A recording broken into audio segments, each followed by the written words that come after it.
দুর্বৃত্তের গুলিতে বিএনপি নেতা নিহতের ঘটনায় সীমান্তে বিজিবির টহল জোরদার। বেনাপোল প্রতিনিধির পাঠানো তথ্যচিত্রে দেখুন বিস্তারিত।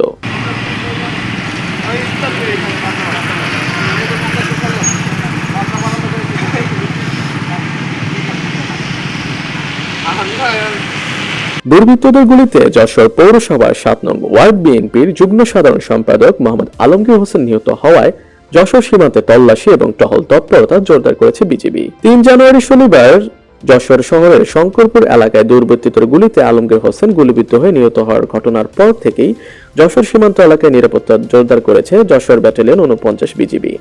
এই ঘটনায় জড়িত পলাতক আসামিরা যেন বাংলাদেশ থেকে ভারতে পালিয়ে যেতে না পারে সে লক্ষ্যে যশোর সীমান্তে ব্যাপক নজরদারি ও অতিরিক্ত চেকপোস্ট স্থাপন করে তল্লাশি কার্যক্রম চালানো হচ্ছে।